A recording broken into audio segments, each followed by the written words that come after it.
To all those above me that watch over me, to all of you, my fave para peeps on this side of the veil, welcome.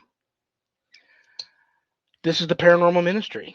I'm your host, Shawn Whittington. I'm a seminarian in the United States Old Catholic Church, and I'm coming to you live from my haunted house, my very haunted house. And let me see, it hasn't been quiet today. And yes, the dream catcher is spinning. And it is cold in here, and it's about 110 degrees outside. And I don't have AC on. So they're ready for my guest today. And I have a great guest, and I know that's why you all tuned in. She's in the green room. I'm going to bring her out really quickly here. But first, let's check the prayer urn.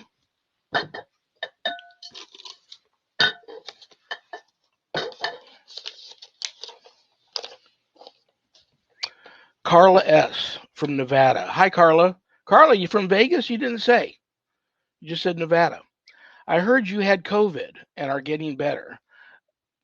Thank you for asking. Yes, I did. And I still am struggling with some issues. It's been a month now, but that's neither here nor there. God bless you. Well, thank you for that. I have a family member also with COVID now and not doing well at all. Can you offer up a healing prayer? Oh, I most certainly will. And I've got a great one to do that. And please keep me posted, Carla, on how your loved one is doing.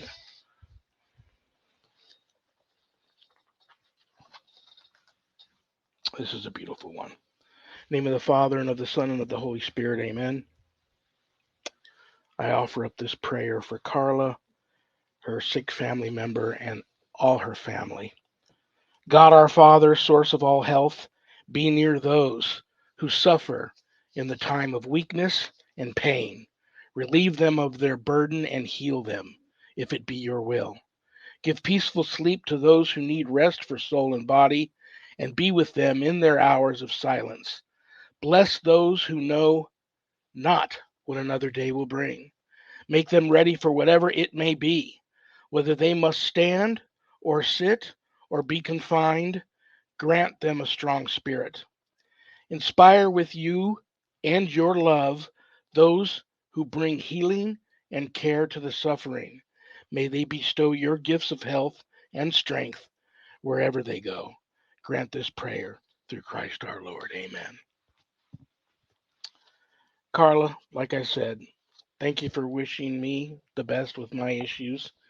And God bless you for your prayer request. And I will add you and your loved ones to my prayer list later. But keep me posted on that. Let's check the Paranormal Ministry mailbag. Oh, do I have anybody in there? I do.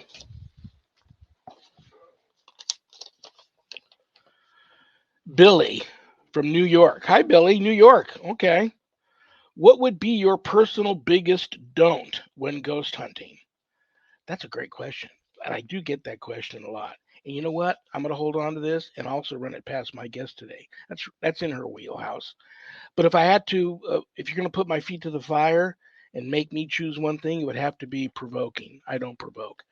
If it's a regular haunt and it's a disembodied human spirit I'm dealing with, they're just people. They just don't have a body any longer. Be respectful. And if it's something a lot darker, more malevolent, God forbid, demonic, um, my presence is already provocation enough with these things. Why poke the bear? So I don't do religious provocation either. So there you have it. Thank you, Billy, from New York for the question. If there's anything you want to know about my wife and I and our ministry work, go to our website, www.ghost-b-gone.biz. If you go there to visit, a lot of cool things to see.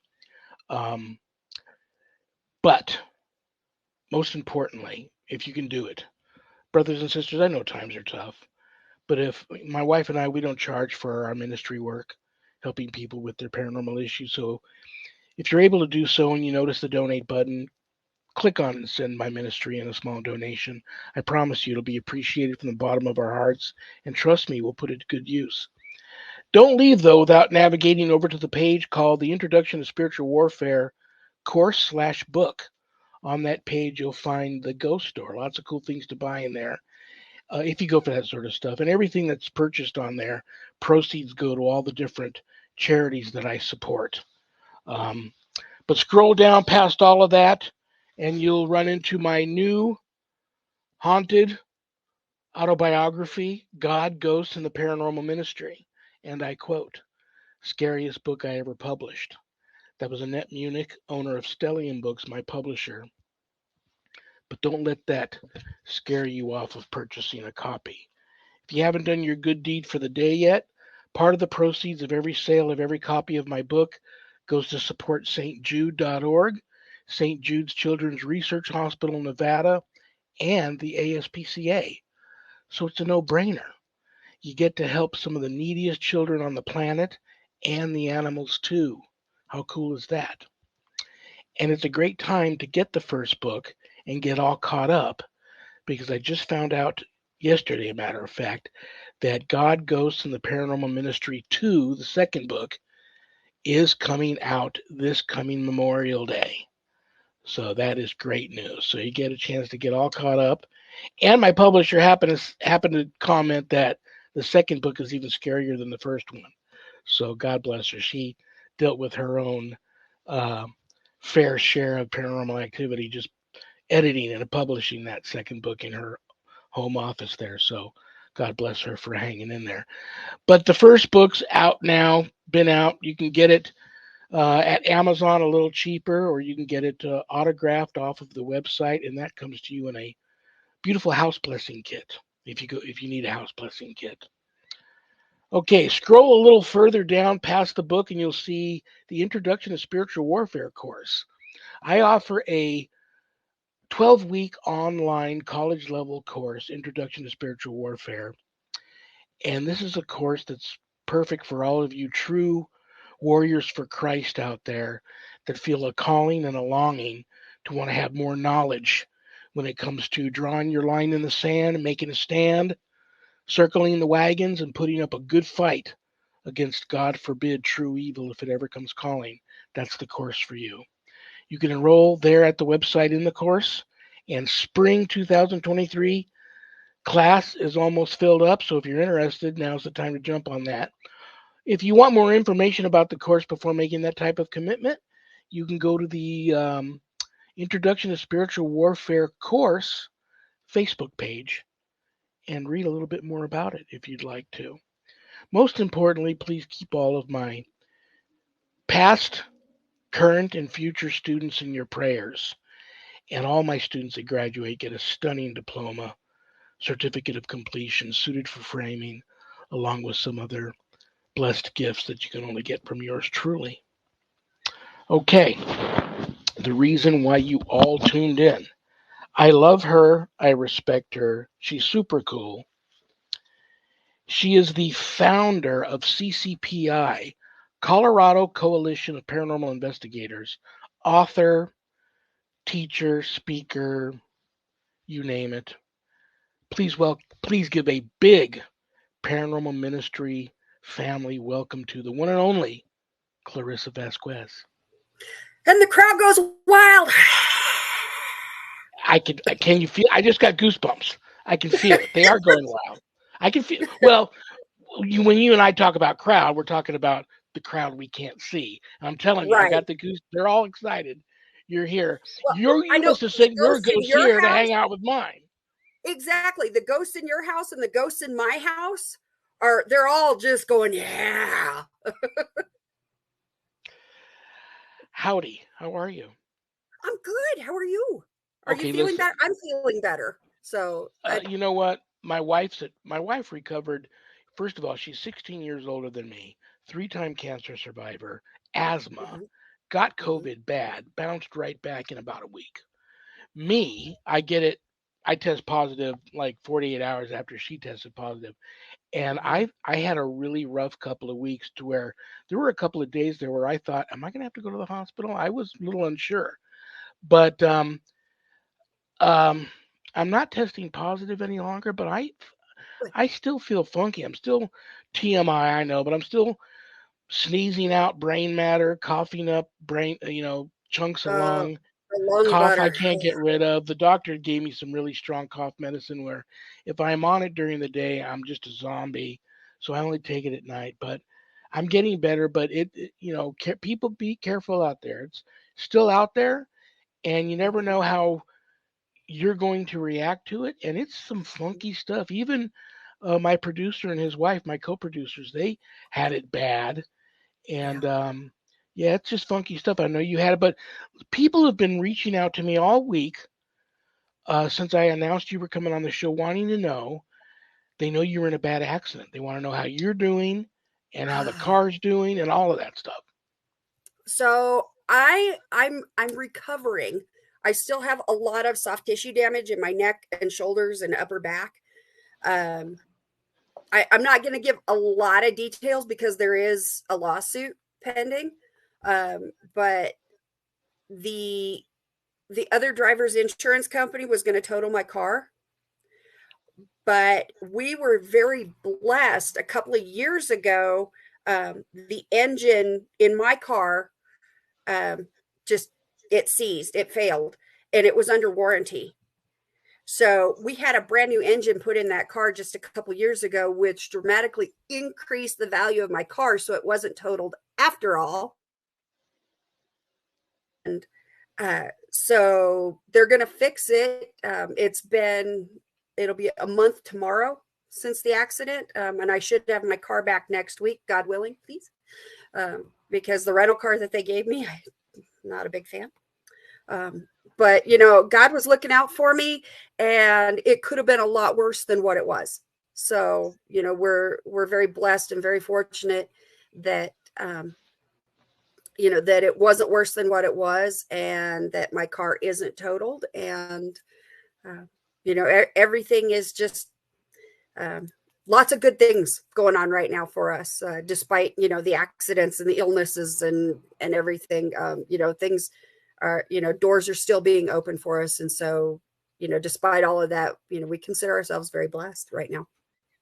Well, as soon as I heard, you Mm-hmm. were already on my prayer list for something else, but as soon as I heard you were Mm-hmm. in the accident, I said a prayer for you, and I knew things would be okay. It might be a little bit of a struggle for a while, but God bless that everything's good and you're good.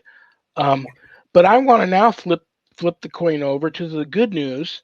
Something else I was praying for you for happened, and there's people must know you better than you think they know you, because that was another question people want to know. Want you to share your new good news. Yeah. I actually got a new job. Uh, Yoo-hoo! yeah. The what you were praying for me about, I got the job. So my commute is going from 3 hours to about 25 minutes. Oh, great. Yeah, it's I still have 1 week left at my former job. Um, and from my front door to my office was 3 hours. And so this knocks it down to 25 minutes. And it's a slight pay cut, but when you factor in what I was spending on fuel, I'm actually going to make more money. So it's See, great. I thought maybe what you were talking about is that, with your new job, you got like a jet car or something, and the commute that used to take you 3 hours and only takes like 25 minutes now. And Oh, since I know the area that you're at, I was thinking that's a little risky to be driving a car in those kind of, mountains and stuff. right. Well, I have been for the last 7 years, and will be for the next week, commuting from Whitewater, Colorado, which is about 20 minutes south of Grand Junction, to Snowmass Village, Colorado, which is about 5 minutes from Aspen. Oh, very So cool. 3 hours. And sorry, Fergus is just all up in my business right now. He said, Well, "Hi, that's Fergus." cool. Yeah. He Um, he can come by and visit my 5 cats outside too. well, his brothers Duncan and Seamus may want to join him. So, Everybody's welcome. At one time, I don't know why, out of everybody, well, these animals must know that my wife and I work with animals for a living when we're not mhm. doing ministry work. but at one time we had like 15 cats living outside in our yard. So we had these carriers everywhere and bowls of water and food everywhere. And I don't think I've seen a rat or a mouse in my neighborhood in about 20 years, which is the Wow. good thing. But now we're just down to five. They just kind of disappear. Yeah. I don't know if they go off somewhere to die or they find a better home or they get hit by a car somewhere. I don't know. Yeah. But they now we just got five out there, which are like the main. They're the Fab Mhm. Five, and they've been out there for a long time, and they know this is their home, and they take care of We each other and take care of our house, and it's good. just downsized. We had Fergus, Duncan, Seamus, Anya, Freya. So we had 11, 12. We had Wow. 12. Yeah. But we just downsized. My calico Freya, she went to a different home. She actually bonded with the mother of a friend of mine, and after she weaned this last litter of 6 kittens that she had, and we found homes for all of them, Freya went to go live with our friend Lori. Um, and then we have Lobo, who's our outside kitty.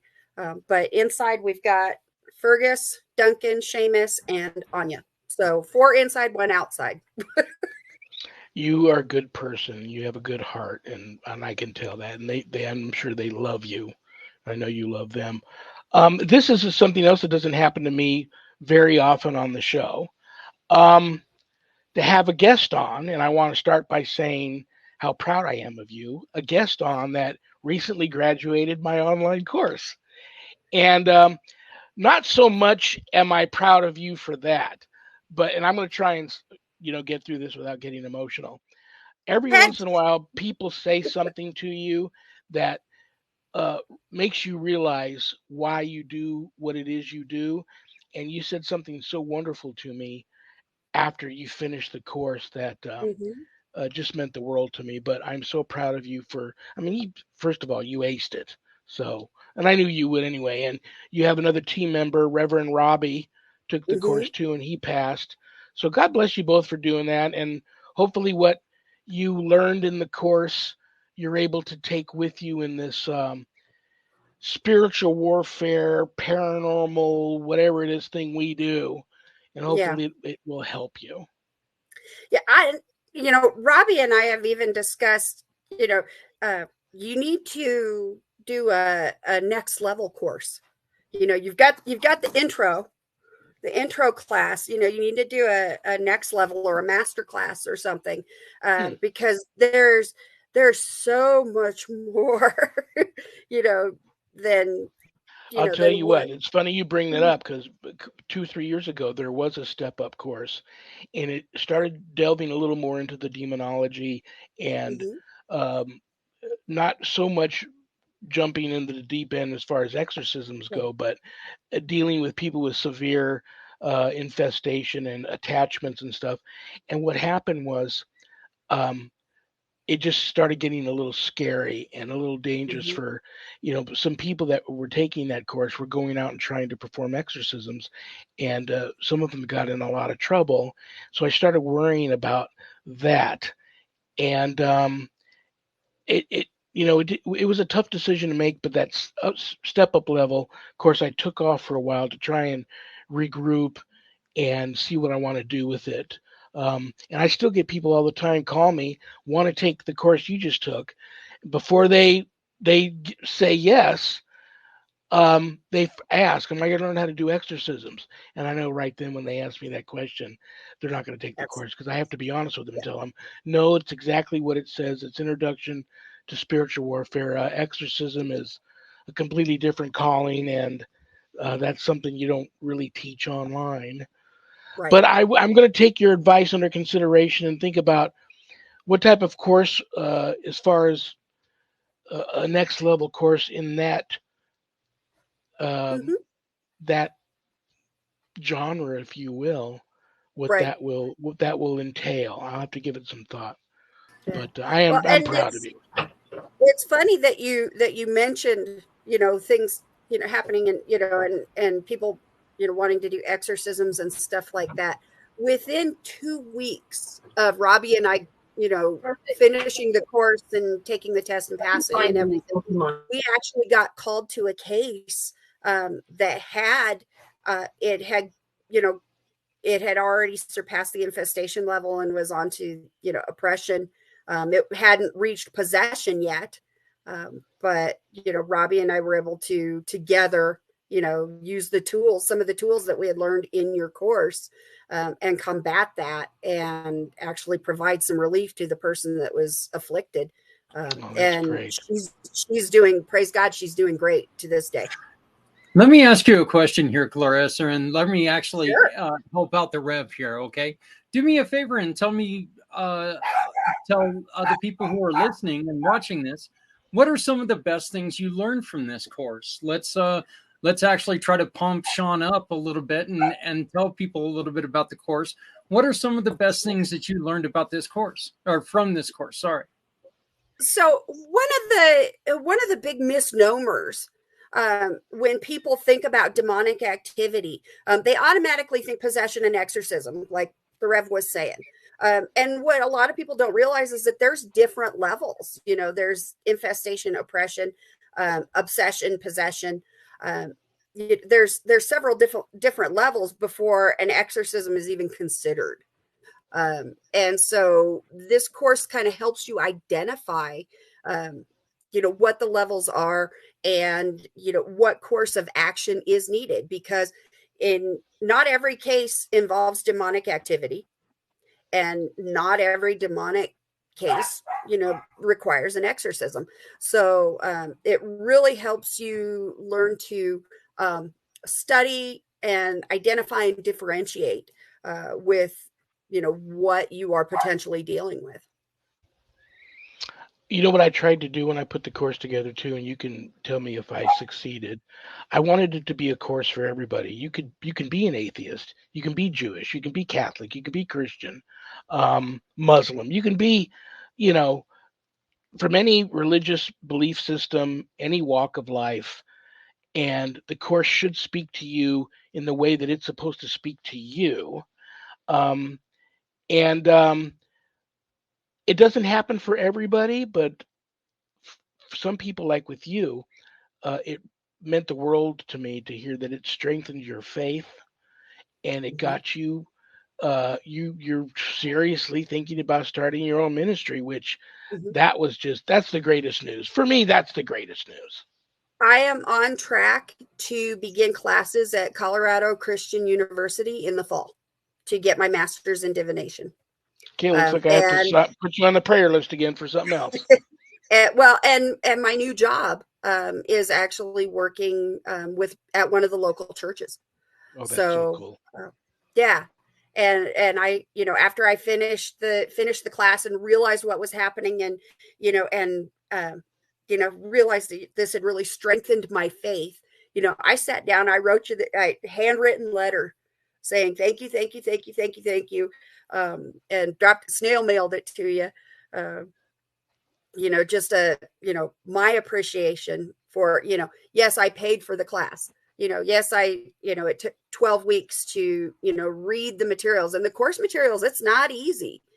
Some of those, some of the language and the verbiage in there, you got to kind of, wait, what? Okay. But I spent 12 weeks with different colored highlighters and Post-it flags and, taking copious amounts of notes, and, and the biggest benefit I got from it, I mean, yes, I've got this beautiful certificate suitable for framing. I got this beautiful certificate and the other, wonderful gifts that you included with it.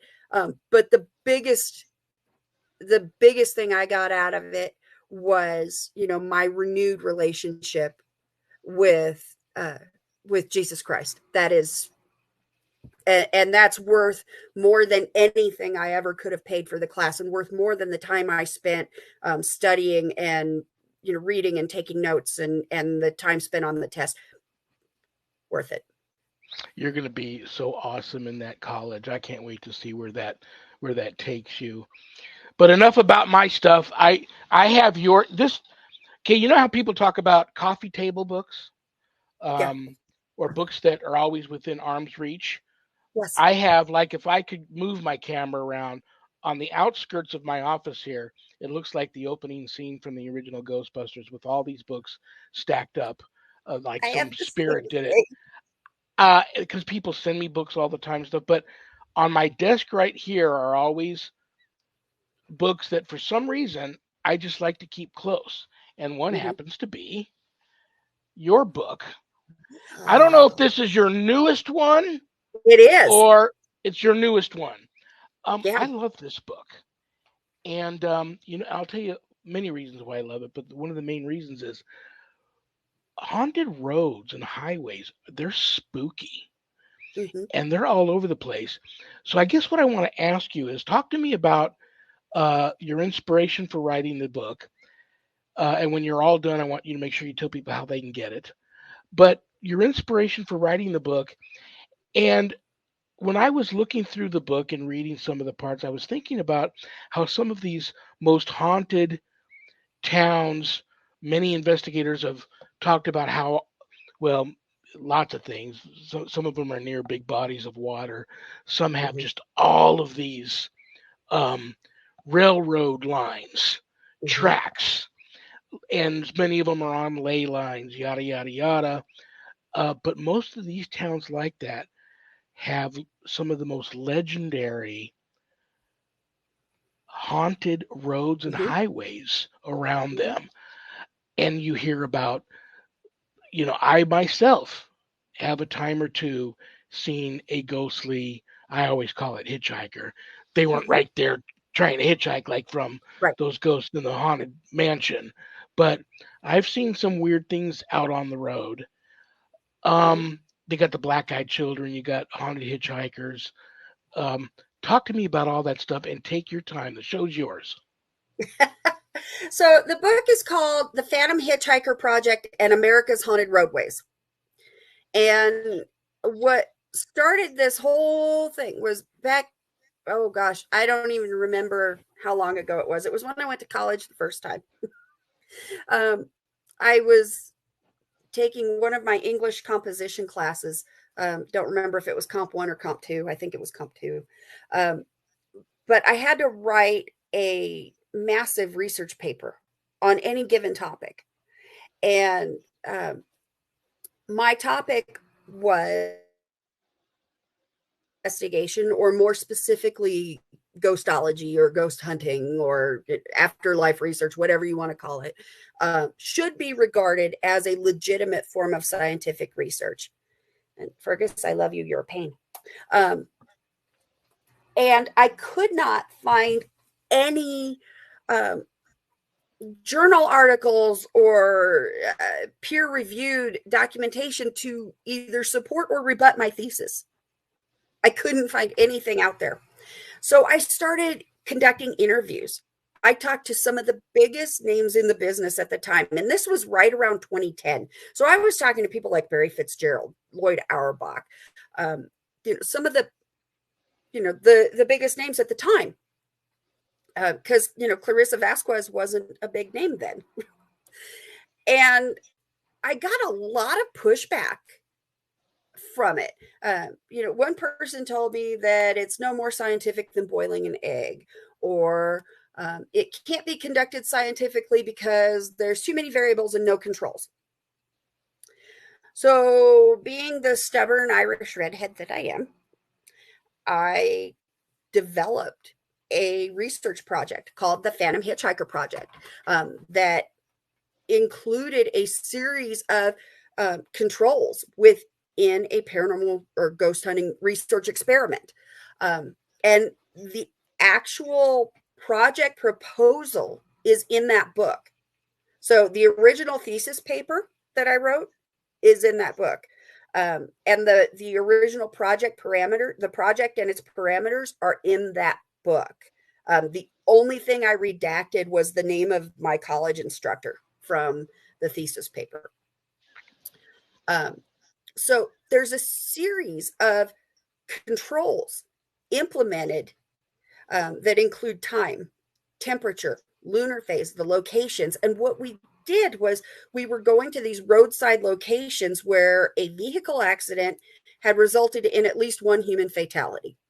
You see them all the time on the sides of the highway, the crosses marking a fatal accident.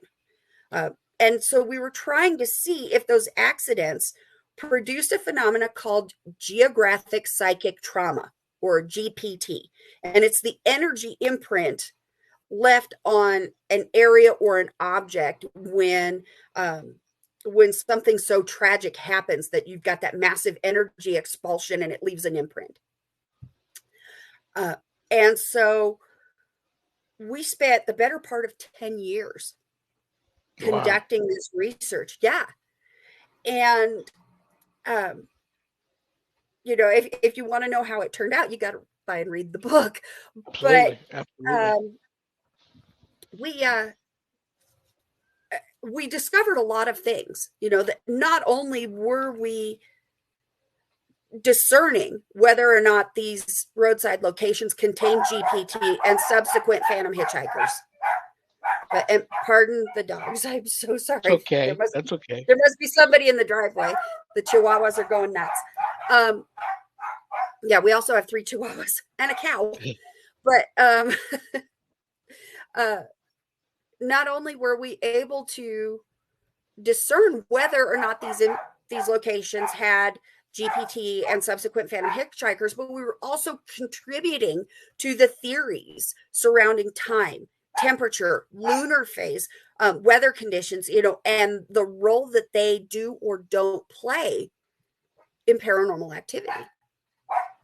So it was something that, it took 10 years for us to finally say, okay, we have enough data. We're going to move on to something else. Yeah. And we have developed other research projects that we are currently working on that are scientific in nature. They do follow the scientific method. They do have controls in addition to the variables. And I forgot how many I'm glad Zach's putting it up. I forgot how many books you had out. Oh my gosh. That's right. I have that other book. That's not the only book I have. The one on the far right there. I don't see your new one on here though. I don't believe Amazon has linked it to my author page yet. Okay. I have that other book. That's good to know, because I've been sitting here going, if I'm wrong, this is going to make me look like a fool. But no, yeah, and I Amazon turned on the camera, and that's what makes me look like a fool. Yeah, so. Yeah, Amazon needs to update the cover on Ghosts of the Heart too, because that's not the cover anymore. The latest edition has a purple cover, but yeah, Shawn, I think you do have. The one on the very top on the far right. Psychosomatic pareidolia. Yeah, I got that one too. I may have more. I probably have. I think I might have the train one too. The Phantom Trains. I think I might have that one too. Okay. Let me know which ones you don't have, and I'll send you a little care package. I'm so proud of you. You're very good. Something jumped out at me what you were talking about. I'm going to ask your opinion on it. Sure. You talked about that some of these things happen and so much emotion and energy is burst out that it you hear that term, puts an imprint on the tapestry of time. And then usually when someone's talking like that, I know somewhere I'm probably going to hear the term residual. Do you feel there's a difference between, this is a two-parter, an actual real difference between residual and intelligent haunt? And the reason why I ask is I remember I went to this one place where they thought there was a residual going on, a huge mansion. They built a bomb shelter. It was built in the 50s, so they had a bomb shelter under their home, which eventually they turned into a bowling alley. But they saw this woman who looked just like a younger version of the female matriarch of the family that lived most of her adult life in the home till she died. But they would see her walk down the actual bowling lane across the bowling alley and up these stairs that led to a secret passageway into the bar on the second floor of the mansion. And everybody believed it was residual. I just had a weird hunch, and I went down there, and I'm walking down the bowling alley to come out, and I hear Sharon walking behind me. Mhm. And I thought I left Sharon upstairs. So I turned around to talk to Sharon, and I'm face to face with this woman. She looked so real that I really thought I was face to face with somebody that was in the home. And I was a little startled, so I didn't say anything. And we stared at each other, which to me felt like probably 5 minutes, but it was about probably 20 seconds. But we stared at each other, and I stepped out of the way, and she continued on. And then I followed her up the stairs. She, of course, didn't open the door into the bar. She just went through the wall. But I ended up Walked having right to through. open the passageway and go into the bar. Then I started just snapping photos, and I caught her going up in a reflection of a mirror in the ballroom. I caught her Mhm. going up a flight of stairs to the room that she had made into like a beauty salon. Mhm. So I debunked it from being a residual haunt to active Right. or Mhm. intelligent. So I wanted to ask you if you felt there was a difference and what that difference was, and if that's also tied into that research. Yeah, it is tied into the research, and residual by its very definition, is that energy imprint. Um, and residual hauntings aren't really hauntings at all.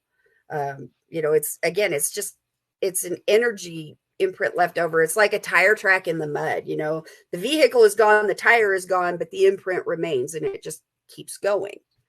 Um, and it's kind of sad if you want to put um, some emotion to it. That there is this energy that just keeps replaying the same thing over and over and over again, and we don't exactly know what causes it.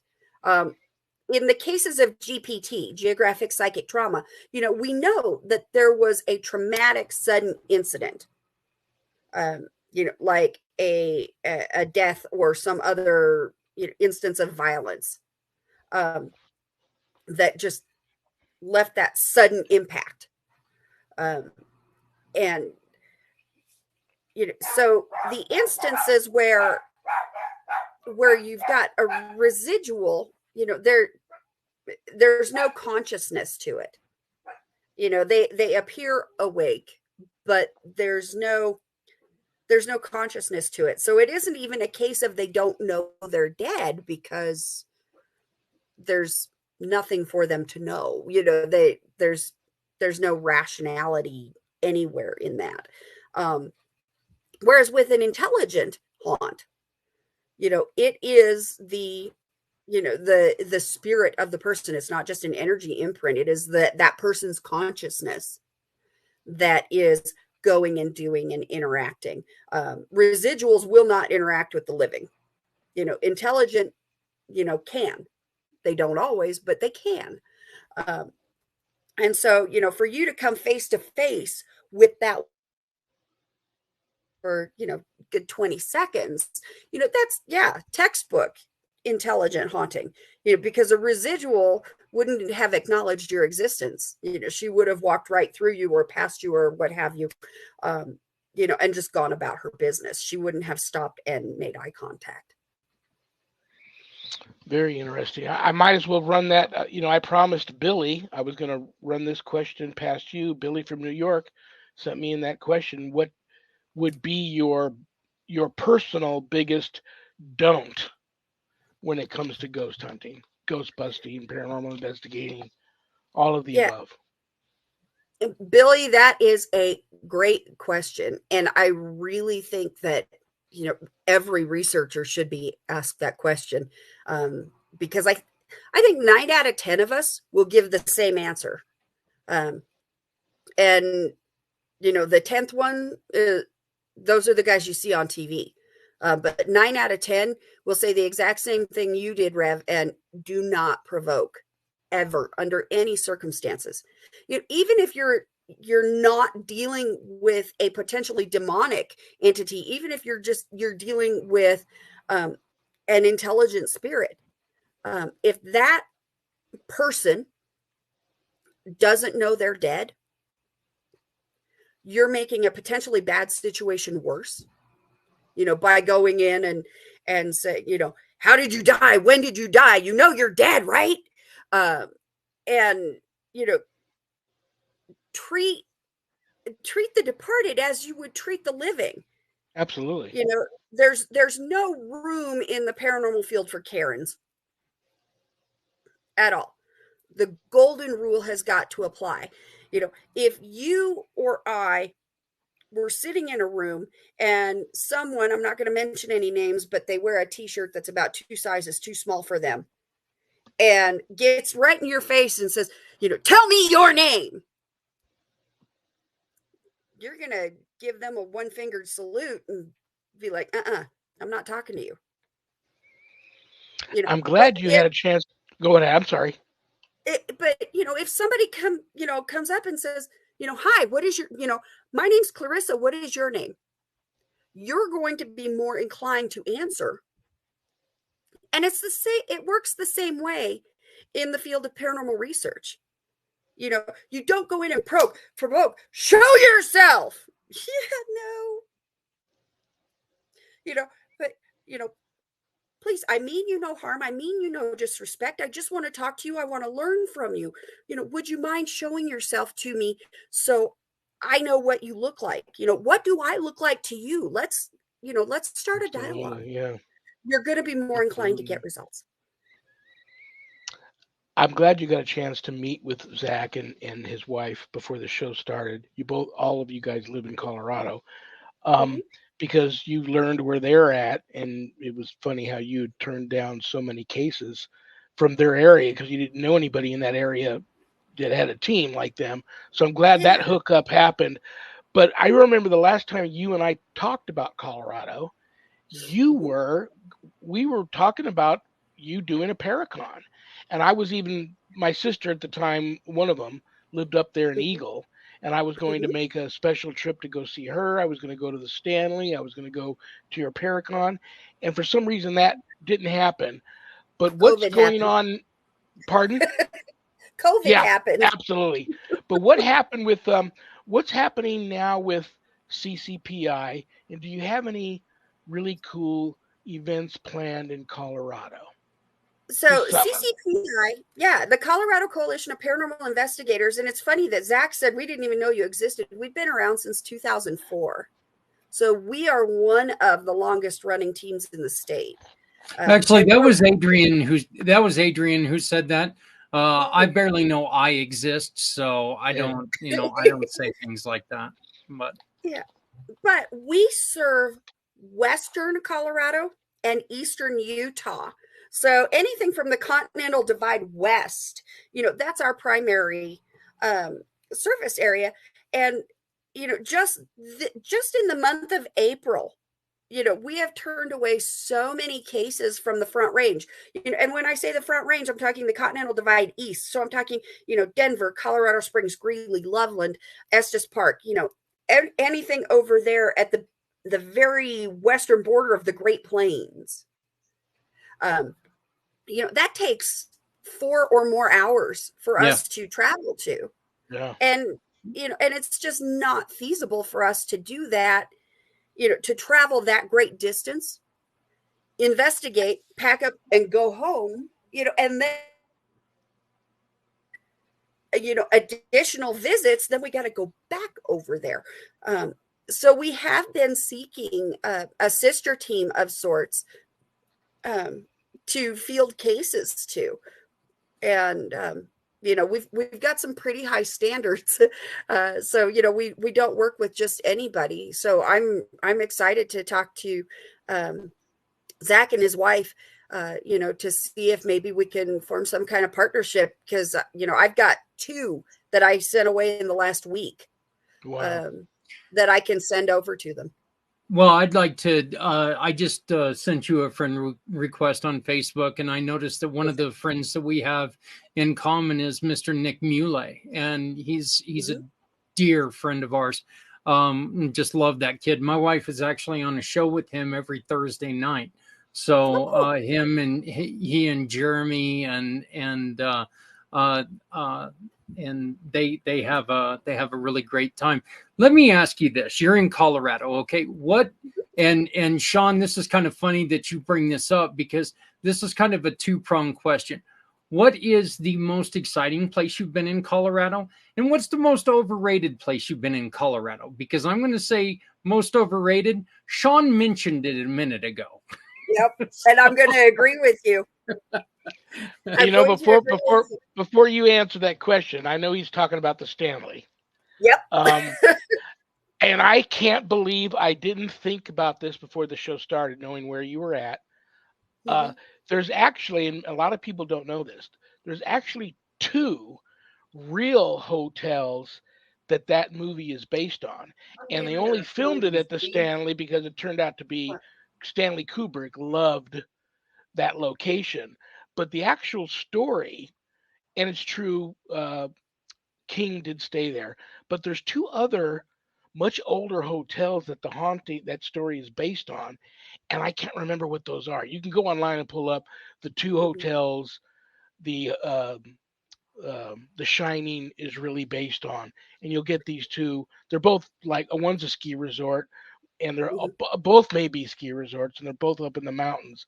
But they're these two other hotels are on my, and that's in another room too, are on a list of I'm infatuated with haunted hotels, are on a list of locations I have to try to get to before I'm too old to do this any longer. And these two hotels are on the list above the Stanley. But now that we're talking about the Stanley, might as well put your 2 cents in on it and give us what you really feel about the Stanley, because Zach's right. I mean, it's you talk to people about Colorado, and that's the first location they always talk about. Well, yeah, you talk to paranormal enthusiasts about Colorado, and they're like, "Oh yeah, Stanley Hotel." It's like, and actually, the Kubrick version of the movie was not filmed at the Stanley. It was filmed on a set in Hollywood. The Steven Weber version was filmed at the Stanley. I loved that one, I the did too. TV miniseries one with Yep. Rebecca De Mornay as his wife. Yep. Yep. I cried at the end of that movie. The ending, and King said that was actually done more to the novel. Kubrick It was. changed a lot, but that Yeah. was a great movie. And having said that, I really enjoyed the recent sequel that was out, which also made me cry. Um, Something Sleep, Doctor Sleep. There's a sequel to The Shining out Yeah. with I a famous haven't. I English haven't seen it. actor, and I think Yeah, it's it is. called Doctor Sleep. I think you're right. I haven't That is seen a it. good movie. That is Yeah. really good movie. But yeah, you're Have right. you The seen Stephen The Webster Pope's miniseries is Exorcist? great. I have not Have you? seen The Pope's Exorcist yet. I plan to. I There's saw it last another. Tuesday. What'd you think? Oh, it's wonderful. It's like Constantine Really? meets The Exorcist. Yeah, I loved Really it. cool. I actually have. Is it around here somewhere? It's not in that stack. I actually have a couple of books by. Do you have Father Mort's books? I got one of them right here. I've got two or three in another room, but I got one Okay. here. Um, Yes. yeah, I've been following Father Amorth for a long time, uh, many years before he finally passed away. But Yeah. I plan to see that one. There's another one coming out this summer that is supposed to be really good too. That deals with demonic possession. Um, and the name escapes me right now. It might even be out right now. And it's like just a one word thing, like Insidious, or it's not Insidious, but it's a one word thing like that. And it's dealing with demonic possession, which is supposed to be really good. But I don't get out much, between my ministry work and the shows, and I'm in the seminary now, so it's just study classes all the time and homework and stuff. And then the day job at the animal hospital, I really don't get out much, but I got to try to get to see that movie. If you give it a thumbs up, then I got to try to get there to see it. Yeah. I mean, it's not as soft as Constantine, but it's not as hard as The Exorcist as far as the intensity of the movie, and the special effects and everything. There was no pea soup. There was one rotating head, but no pea soup.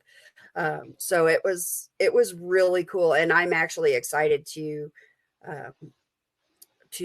purchase and read some of Father Amort's books because I've heard they're Yeah, very good.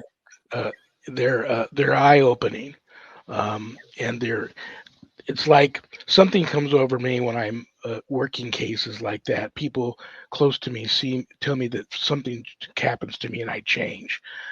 But when I'm not in that mode, whatever label you want to slap on that mode, and I'm reading works even from my Bishop Long, and works by Father Amorth, they almost make you not want to do what you do because you Right. realize just how insignificant you are in the overall big scheme of things, and that you are just powerless. And if you aren't 100% sure in your faith and strong in your faith, uh, you better not be in this Right. field. Um, I love you. I respect you. Did you have fun when you come back? Absolutely. Anytime.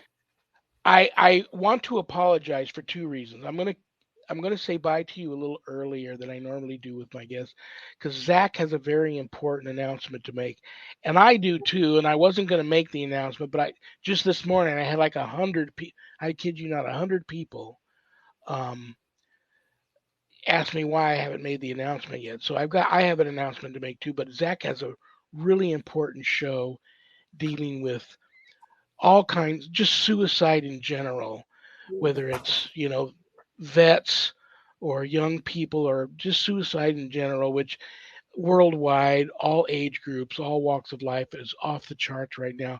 He's got a wonderful show coming up next week dealing with that. And then I have an announcement, but I loved having you here. It's when I have people like you on the show, that's when I wish I had a 2-hour show. I know Zach's going, no, no, no, no, no. But it's always a pleasure to speak with you. As soon as we're done today, as soon as we're done today, I'm going to get over to my calendar and then throw you some dates. It's probably going to be like 3 months out because I'm always booked out about 3 months. No problem. But I'm going to throw you some dates. I got to have you back. Maybe you and Reverend Robbie together, and we'll just have like a Oh, really you'll nice. love Reverend Robbie. He's a hoot. Clarissa, I love you. Take care of them dogs and them cats. You have a wonderful, wonderful remain. I'm so glad you're doing better. Hang in there. You're on the prayer list. Have a wonderful remainder of your Friday evening and a great weekend. And I love you, and I'll talk to you soon. Take care. Bye bye. And now I will give the floor to my co producer, Zach, who has an important announcement to make. Wow, I'm not used to being on the camera. I'm the most intrusive producer that you've ever had, I think. But I love you. You know I love you. You and I have already been together how long? It's been about a year and a half now, so it's been a day or two. I really enjoyed that, and being in Colorado, I cannot wait to hook up with Clarissa. Oh, I can't wait to see what she sends you, and you guys collaborating together, and maybe the two of you guys can get together on events up there. Yeah, that sounds great. Hey, Shawn, I want to thank you as always for letting me do this. The Pact channels are on Monday, starting at 11 o'clock Eastern, 9 o'clock in the morning Mountain, and of course 8 Pacific. We are starting a show with some great friends of mine, many of my business partners, about suicide. The true fact is, by the time that 2011 was over, we lost one person every 11 seconds to suicide. We all watch right now in the news. Every day we see somebody falls victim to a mental health problem, and many people fall with them. What we want to do is we want to talk to you, and we're inviting you to join us and introduce us to anybody that you know or anybody that has anything to do with the mental health field or offering support for people who are thinking about ending their life. Our mission, our vision is to put together a database that someone can go to and find help right then and there. Look, the truth is, and this is the God's honest truth, when there's somebody who's having a problem and you walk away from that problem thinking, look, I can talk to them tomorrow and figure out the problem tomorrow. Truth is, there might not be a tomorrow. You need to make sure that you're taking care of people right away. And that's what we're trying to do with, and this is a working title for this Monday. We've got another title that we're going to announce, but Monday being May Day, we're using the title Mayday, We Have a Problem. Join us at communitypayitforward.us. Once again, that's communitypayitforward.us.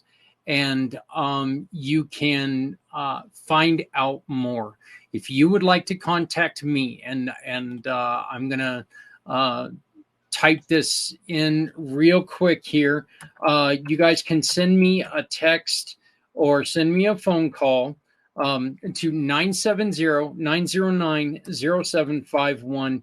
If you know anybody who is working towards helping other people. Look, the truth is, and this is just, no matter how softly you walk, you leave footprints. Anybody who thinks that they can take their life and nobody's going to miss them, you're wrong. You're wrong. Somebody out there loves you. Somebody out there cares. And, with your help, we can make sure that we can find those people who care. So once again, Shawn, thank you very much. And just to let you know, right there is our podcasting channel. And that is my number. Send me a text if you would like to introduce us to people, because we're always looking to introduce these people to everyone. So thank you, Shawn. You got it, brother. That's very important. And now my announcement. I think I'll start my announcement first with having Zach play something that. Okay. Yep. This is a little long, but I think it's well worth it. And I think this is a fantastic way to kick off what we're going to be talking about. So here we go.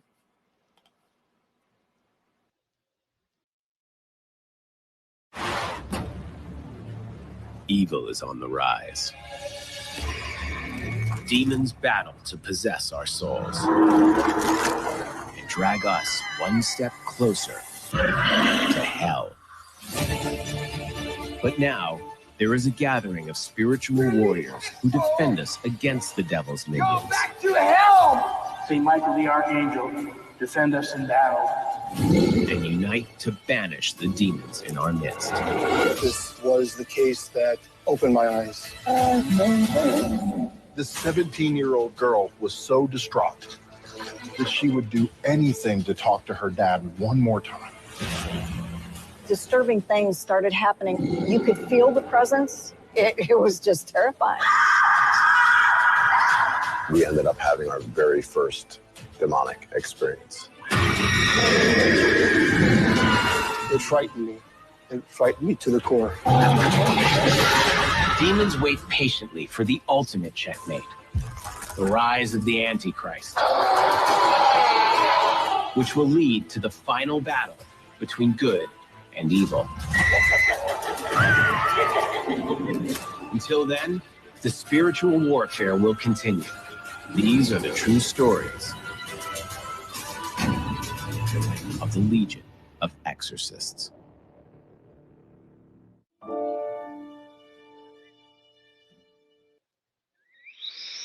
There you go. That's the big announcement I've been sitting on for over a year, and I had like 100 people already this morning wanting to know why I haven't already made the announcement. So I am a key core cast member on that show. I feel blessed to be part of the project. I started that project before the pandemic, so it's so nice to finally see it come to fruition. Everybody involved put their blood, sweat, and tears into it. And so if you're into that genre and you go for that sort of thing, it's the real deal, and I hope you enjoy the show. And it premieres next month, Thursday night, June 1st at 10 p.m. on Travel Channel, Discovery Plus, and Max. And it'll be every Thursday night at 10 for the 6 weeks following that. It's a complete season 1, 6 episodes, which I am in every single episode. So I don't know, what were they thinking, right? Well, and you know, Shawn, I think the funny thing about it is that we were sitting there in August and October and November last year going, oh my God, it's coming. We know the announcement's going to wait. It got pushed. So a year. They said it was going to be October. That was last, whenever that was. And then they said it was going to be October of 2023. And we were talking fall of 22. It was supposed to originally come out. Then they said October of 23. And then I just got the phone call from the director a couple of days ago that they bumped it up to June. Well, let me be one of the first to congratulate you. And by the way, I need my autograph so I can try to sell it on eBay and make some money. Okay. And we're running over a little bit here. So let me do another important thing. I always feel bad if I don't do this. From the bottom of my heart, thank Zach and Adrian Clayton, my co-producers, for putting up with me and producing my show, because I'm computer illiterate and I couldn't do it without them. CommunityPayItForward.us. You heard about that. Go there, buy something. Anything you buy there goes to help somebody that's really in need. The church I belong to, usocc.org, usocc.org. If you're interested in Bible study, which is every Wednesday and Sunday afternoons at 5 p.m. Pacific, or night prayer, which is every weeknight at 7 p.m. Pacific, you can go to bishopjameslong.com. Scroll down to the bottom of the homepage. The links to both of those are there. Thank you to, you can catch audio replays of my episodes on beinspiredradio.net, beinspiredradio.net on Saturdays. But go there, check that network out. That's Chicky Haw, the Rock Psychic, her radio network. She's got a lot of great shows there, so check that out. But thank you to Things Network. Thank you to Temple of Phoenix Rising Entertainment. Thank you to Skeleton Key Network. Thank you to PACT. Little P, capital ACT, Podcasting for All Coming Together channel, for all of these networks simulcasting my show. God bless them for that. It's bad joke time. I'm going to pull a bad joke that one of you sent in out of this haunted carnival barker hat. It's my poor attempt to put a smile on everybody's face before I say good night. What do you call a well-balanced horse? Stable.